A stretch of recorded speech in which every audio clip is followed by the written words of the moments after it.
Hello everybody, hope you're all doing fantastically well. It's Connor here and I hope you can hear me on this mic. We're back here with your Aston Villa preview, a little bit of a different turnaround here. I just thought I'd get a quick preview out for you. Really happy with the press conference that I've just watched with Jesse Marsch. I'm sure you guys are all enthused by it as well. Please leave your comments in the section below, as always, as we get into this one. But we're going to be talking about Aston Villa. We're going to be talking exactly on what Jesse said. And listen, I'm really enthused by everything I've just heard. I'm enthused by the fact that Leeds seem to have a full roster to pick from, which is fantastic news. It feels like an anomaly since the days of Marcelo Bielsa, where we actually had a fully fit squad. So isn't that a novelty? It's fantastic news, of course it is. And whilst you guys are joining, I'm just going to make sure that everything's okay with the live. I believe it. It is. We're all good. I can hear myself. There we go. Keep getting your comments in, everybody. But yeah, we're just going to touch on Aston Villa towards the back end of the show. We've got a little bit of a preview. I'm going to talk through the bits and bats when it comes to Aston Villa, what to expect, what not to expect from this Villa side, and team news as well. If you want a tactical breakdown of Aston Villa, we're going to be doing these weekly on the Patreon account. Hit the link in the description below. Bonus content. Everyone seems to have enjoyed it this week. We really go into the intricacies of Steven Gerrard, what he sets his team up like, how they play against Leeds United as well, how they have played against Leeds United previously, and how Leeds can break that down. We're going to get into the bits of it today, but advanced, a little bit more detailed on the Patreon account. Hit the link in the description below. We also will have a Generation Leeds on Monday or Sunday, which will be on the Patreon account as well. Okay, so what did we hear from the press conference today? Well, I guess the big thing to address is Victor Orta, isn't it? I mean, Jesse addressing today that there is going to be, sorry guys, I'm just reading through some of your comments. Yeah, keep them flying in. But yeah, there is definite interest. Jesse essentially confirmed it for Victor Orta. We know he's on a list. We saw that this morning from Simon Phillips, the journalist. That Victor Orta potentially is going to be going to Chelsea. He is shortlisted with 5 other names in an interview process. And yeah, I mean, it's going to be a bit mental, isn't it? Now, what I found absolutely fascinating about this whole aspect was the fact that Jesse Marsch had said that he came to Leeds United and wanted Victor Orta to be there with him the full way. The full way. He wanted to be partnered with Victor Orta in this journey in making Leeds United one of the elite teams in Premier League football again. Fascinating. And he was talking about it as if he was, already really good friends with him. Obviously, Victor Orta did recruit him. He'd been looking and talking to him for a while behind closed doors, allegedly. So they've got a real relationship there, and he was talking about Victor's love for Leeds United, and even if he gets offered the job, I mean, he's against some absolutely fantastic recruiters in football as well. Marsch is one in particular who, if Victor got ahead of, then wow, it would be a massive achievement for him. Marsch is a world-class operator at recruitment level. It's going to be a tough ask for Victor, but in terms of if he actually got offered the job, I'd be really intrigued to see what he would do. Would he go to Chelsea? Or would he turn around and think, I can't leave this. I can't leave what I've got at Leeds United. There is no doubt that he loves what he's done at Leeds. He's had offers before, allegedly, from Roma. Apparently, Juventus have been interested in him whilst he's been at Leeds. Sevilla, who he's previously been at, have sniffed around as well. So he's always sort of knocked back these. But is Chelsea, is the project of Chelsea something that he'd like to get involved in? Obviously, there's a lot of money there now. Todd Bowie he's flinging around money like there's no tomorrow. They've just signed Nkunku today, haven't they, from our the RB Leipzig side. So yeah, I mean, there's a lot more that Victor can go with in terms of recruitment, in terms of proving himself. So watch this space with regards to everything there. Another massive thing that he was talking about today, Jesse, he was saying that, I mean, it's funny how he linked it in with Victor Orta, but he was saying that if any club came in for him in world football, he would never leave. And I don't know if that was a little bit of a hint, a really sort of smart psychological hint at Victor Orta. If it was just a little bit of, look, Victor, what we have built here, or what we are going to be building, is going to be instrumental. Whoever comes in for you, do not leave, because I'm not leaving. Whoever comes in for me, I'm not leaving. And I just thought it was quite intelligent from Jesse Marsch to just throw that one in there. Maybe that'll keep Victor Orta thinking, who knows. But yeah, he said that he'd never leave Leeds United. He loves everything everything in the camp at the minute. He loves the youngsters. He knew it was going to be a great project, but he cannot believe what he's fallen into right now. And he's probably a little bit perked up by the fact that Leeds have a fully fit squad. We're going to get into that in just a little bit. And he's probably perked up by the fact that, they've had a lot of rest now, 29 days in counting it will be, and Leeds are ready for this next Premier League campaign. These 9 games, which are almost like 9 finals, in my opinion, when it comes to Leeds United's progress throughout the season and the points that we do need before we get to the World Cup campaign. So let me just get into what you guys are saying in the comments section below. Okay, afternoon Connor says, Teshin, hoping that was Jesse being very careful, trying to say Diego is not starting. Yeah, we'll get into that. Looks like Orta might go then. Proper buzzing, says Phil with the press conference. Ice Bailey says, are you wearing a Mario Brothers costume? Ice. Are you a Leeds fan or what, my friend? Come on, look at this. You can tell some of the Leeds fans who've been around for 5 minutes. Look at this, mate. 96, 97 retro top. Come on. Let's not be having any of that. I love the Gnonto comments. Dan James is a bad signing. Yeah, and we'll get into that. Marching on together. Afternoon, mate. I miss Leeds and football in general. Please, Lord, get me to the weekend quick. Yeah, I'm absolutely buzzing. I'm buzzing. Football is back. I'm really enthused with what I heard as well. Let's get into it anyway. Okay, so. Yeah, Victor Orta, we know that Jesse doesn't want him to go, but it's just fascinating with what Jesse was saying. He would never leave Leeds United. He just loves what's going on at the minute, which is great to hear from a fan's perspective. It's fantastic to hear that there's going to be a continuum. I mean, for so many years, Leeds United couldn't have a continuum when it came to managers, sackings, resignations, and all the chaos that came with being a Leeds United fan and being a staff member at Leeds United, evidently. But it's great now that we have got this continuum. Jesse Marsch looks like he's here to stay, which is fantastic news. But listen, he needs to be picking up points as soon as possible because the Premier League is a ruthless league. He spoke about Sonny Perkins as well, and this is one that I wanted to touch on. We'll talk on Gnonto, obviously, in a little bit, and Sinisterra. But Sonny Perkins is definitely one that I wanted to touch on because he's just flying. He's absolutely flying at the minute. And what we were discussing on the debrief the other day, if you haven't checked the debrief out so far, you know what to do, everybody.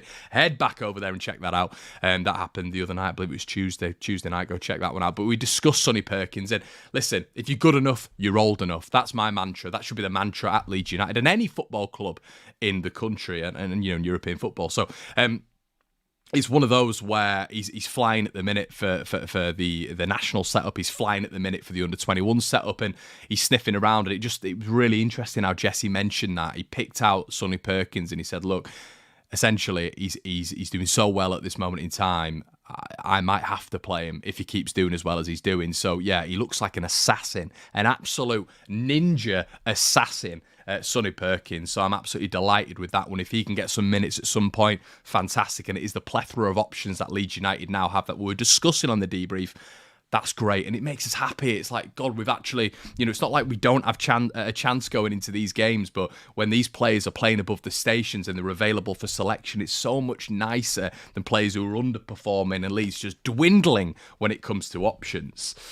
So everyone's fit. It sounds like, bar Adam Forshaw, who's got a twisted ankle/knee. I mean, listen, I don't want this to be negative at all. I don't want to touch on it, but what is going on with Adam Forshaw? I mean, what is going to be the prognosis going forward with this guy? I mean, what's the point? He's just constantly injured. Like this, at some point we've just got to let some of these lads go, I think, and I'm just so excited by the next batch of youngsters. Darko JB, Sonny Perkins, Crescencio Somerville, Joe Gelhardt, Sam Greenwood, amongst so many others who I'm so excited by. And I just, without being harsh, listen, I'm not attaching any sentiment to this. I want us to be able to filter these old boys out, to be quite honest with you. And it's a bit ruthless, but Adam Forshaw's one of those for me. Just cannot rely on him at all. And when we need midfield presence in there, in case Mark Rocker or Tyler Adams does pick up an injury, touch wood, that never happens, he's just not a reliable, dependable person to have in there, Adam Forshaw. And actually, thinking about it, it makes me a little bit happier because maybe that pushes Darko JB even further up in the rankings. Okay. Obviously, what else do we know for this one? Jesse's banned for this, and he's not going to be appealing for this. What else did we find out as well? Sinisterra will play. Tick, Tick. Boom, Jesse. That is what we wanted to hear. He said that he scored a hat-trick for Colombia. He didn't, Jesse. He scored 2. He scored a majestic header, a powerful header that got Colombia back in the game, and a sexy Sinisterra finish as well to win the game. So get it right, Jesse. No, but listen, it's great to hear that Sinisterra will play. It threw me all the way back to when Rafinha was sat on the bench at Southampton last season when we were getting absolutely done in by Armando Broja and, yes, Shea Adams, everybody. And we lost that game 1-0, and we had Calvin Phillips on the bench, I believe, he was injured. Shock. And we had Rafinha just sat there. He'd come back from international duty and he couldn't play. And it was painful to watch him just sat on the sidelines. But Cine will not be doing that. Cine's going to be straight back in to the thick of it. He's in form, and this is a perfect game for him to come back in. Yeah, some of your guys' comments coming in. Scored for Colombia 3 times in 2 games is what he went. Econ, you're a generous guy, my friend. A generous guy. I'm pretty sure he said he scored a hat-trick. So, he said he scored 3 goals over 90 minutes. Not a hat-trick. Oh, okay. Listen, maybe he's right. So who starts up front? Yeah, we'll get into that, of course. But yeah. So, I mean, the overall thing on this is the options are vast for Leeds United. We've got a lot of players in the ranks now. Rodrigo was a surprising one as well. He's going to be fit for this one, which is great. It's another option. I wouldn't be starting him, but it is another option. And yeah, I mean, for me, the starting lineup for this game, I'm just going to throw it out there now. Obviously, I would go with Illan Mele in net. From right to left, he was talking up Rasmus Christensen, which was great. Obviously, him keeping Mbappe quiet. Listen, we just need this guy to get a little bit braver, and if he gets a little bit braver, I think he's going to get a little bit better for me. It's great to have competition. That's what Jesse was saying as well, with Ayling, with Cooper, with Firpo. But for me, it would be a back 4, everybody, of Christensen on the right. It would be a back 2 of Robin Koch and Liam Cooper. Pascal Struijk at left back, a DM double pivot of Tyler Adams and Mark Roca, who is 5th for progressive passes in the Premier League so far, behind Kevin De Bruyne, behind, the likes of Trent Alexander-Arnold, behind Kieran Trippier, but he's 5th. I'm seeing online some people, apparently there's people digging out Mark Roca. Get off this channel. And listen, I always say football's subjective, but if you're digging out Mark Roca, you don't know football. You do not know football. No subjectivity here. That is an objective point of view. That is fact. Mark Roca and Sinisterra are the best players in this side. Mark Roca's the best for me. Technically gifted, a wonderful footballer. Top footballer. And for people, what are you watching? Do you know football? Clearly not. I'm not having it. Everyone can have an opinion. Of course you can. But if you say Mark Roca isn't overperforming this year and isn't in the top 2 Leeds United players, you're talking waffle. And I will not take anything else when we're talking about this guy. What a player Mark Roca is. And it's a great stat. 5th for progressive passes in a team that have done okay this year. But he's behind some absolute ballers there. But 5th. Well done to Mark Roca there. Great partner to Adams. Mockingbird Media's getting a little bit upset at the fact we're talking about Mark Roca. He wants me to move on, so we'll move on. Okay. Anyway, we're talking Mark Roca and Tyler Adams in the middle. I think my front 4 are going to be, I'm going to go with Cine, obviously, on one side. I'm going to go with Brendan in the middle, and then I'm going to go with Jack, and then I'm going to go with Paddy Bamford up top. So then you've got the rotational options. You've got Gelhardt in there. You've got Rodrigo. You've got Perkins. You've got Gnonto. Gnonto, he was talking about him as well in the press conference and essentially saying, look, Willie Gnonto is ready. He's revised his comments where he said that he's not going to be ready, which he said before the transfer window. Jesse Marsch, he said he's been pleasantly surprised by how he's come in, his personality. He always talks about the personality, which I think is a great aspect. But we want to hear about him playing, Jesse. Is he good enough? I mean, he's starting for the Italians, so you would expect so.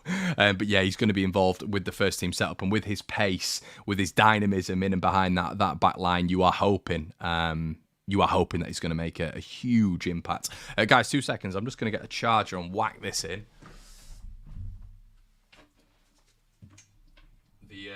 This is what happens when you're live, everyone. Okay.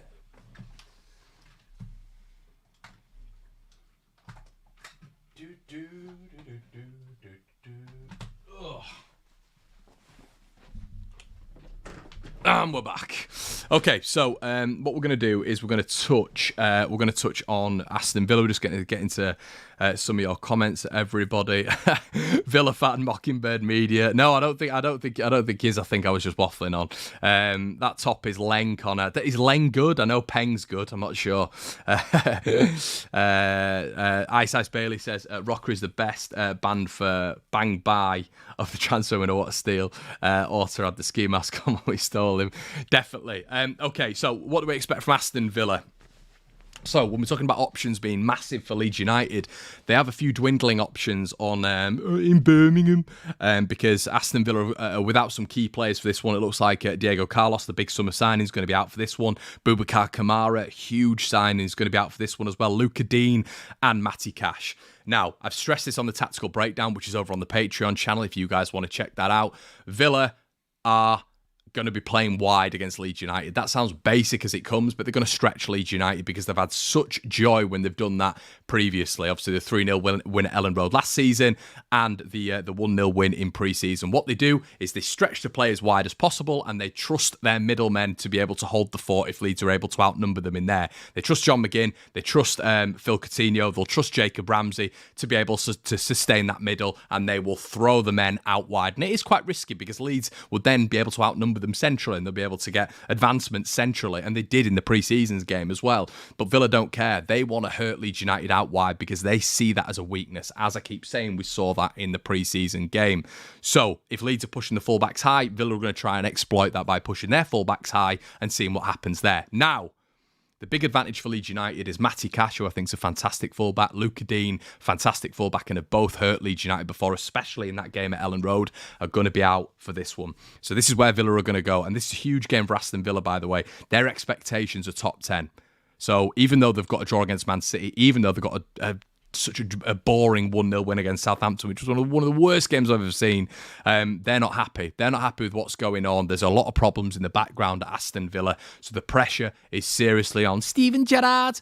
Serious pressure on this guy because the expectation of Villa is not to be anywhere near 14th again. It's to be top 10, especially with the money they've spent, especially with the summer signings that they've recruited. So they need to be very, very we need to be very, very aware that there is a lot of pressure on this lot. It doesn't matter if they've got 4 points out of 6. They need to start riding this wave that is the Aston Villa new wave of money.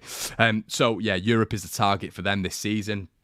Nothing less will do. So there's a lot of change going on at Villa, and there could be more change coming after this weekend as well. Could Leeds United have Steven Gerrard sacked? If we outplay Villa, if we are very, very good on the night, and Villa are nowhere to be seen, if they really struggle with these injuries, Leeds United have got a real option, not an option, but a real opportunity, I should say, to sort of drive the knife into the Villa heart, and for maybe Steven Gerrard to get the bin. But listen, Jesse will want that as well. Obviously, he's going to be banned for this game, but he's not had any joy. We've not scored any goals against Aston Villa in 2 games under Jesse, so we'll need to correct that one. But it's going to be a tough game. They're very organised. We know that with Aston Villa. Last 2 games, they've not conceded a goal, so they're going to be coming to Ellen Road and they're going to be fancying their chances. If I was Aston Villa, I'd be going to a back 5, but I don't rate Gerrard highly enough to be that pragmatic, so I don't think he's going to be going to a back 5/back 3. I think he's going to keep 4 at the back, which is very rigid, which is what he's been doing. He's tried to go back to basics in the past couple of weeks as well, and I think this is how they're going to start up. I think they're going to go with Emi Martinez in net. I think on that right side, with someone like Matty Cash out, they're going to put Callum Chambers in. Obviously, Chambers scored that worldie against Leeds at Ellen Road last time out. An unbelievable finish, to be fair to him. He had a really good game, Chambers. He was one of the better players. So I think he's going to slot in at right back. That is the depth that they have. I think they're going to go with Konsa and Mings at centre back. Konsa could go right back, to be fair, and Chambers could come centre back. But I think Konsa and Mings are going to go centre backs. You're going to have Ashley Young at left back, which is where Leeds we've got to exploit him. We have to exploit him. One-on-one occasions, really, like, sort of once again drive the knife into the fact that they've not got their out-and-out left back and right back.